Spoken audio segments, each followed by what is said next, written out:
Bonjour, je m'appelle Charles Chulem-Rousseau, je suis photographe. Je vous invite à me soutenir dans mon dernier projet, En terre contaminée, dont le premier opus, sur le chlordécone, est un pesticide utilisé en Guadeloupe et en Martinique de 1972 à 1993, en théorie.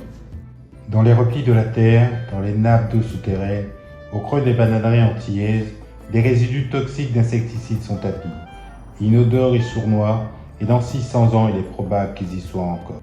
Les populations antillaises présentent un taux d'incidence du cancer de la prostate parmi les plus élevés au monde. Selon Santé publique France, 95% de la population en Guadeloupe, 92% en Martinique sont contaminés. Aujourd'hui, sur 800 000 habitants, 700 000 sont contaminés. J'ai invité la population guadeloupéenne à poser pour moi. J'ai projeté une image de bananerais sur leur corps nu. L'image ainsi obtenue symbolise l'impact des pesticides sur les corps. Ces produits qui modifient les génomes provoquent entre autres cancer, troubles cognitifs, maladie de Parkinson et taux d'endométriose élevés. Ces images suggèrent cette transformation et personnifient la catastrophe sanitaire et écologique que nous déplorons. En Martinique, j'étais à la rencontre de ces ouvrières agricoles et de ses habitants, car nous avons appris beaucoup de choses depuis 2008, avec les différents plans chlordécone, les commissions d'enquête, les procédures judiciaires, et pourtant, les responsables ne seront pas traduits devant la justice.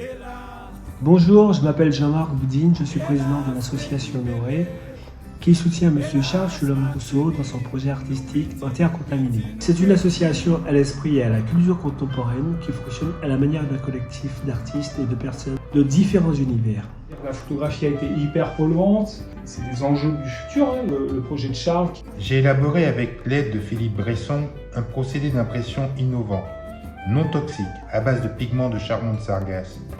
En effet, des études en cours ont démontré que le charbon de sargasse absorbe 80% du chlordécone.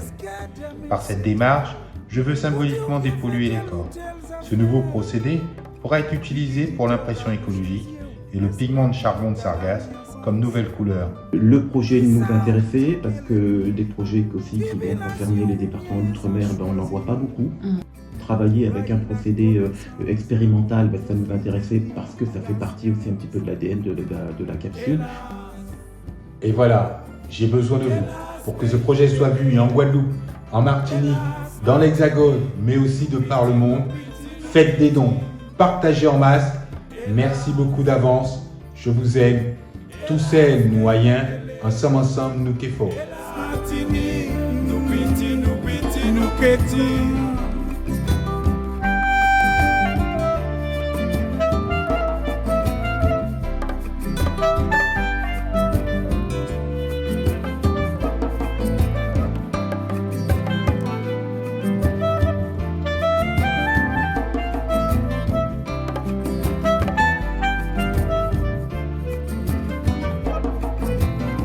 Oui, s'ouvre l'amour les autres, oui, chercher les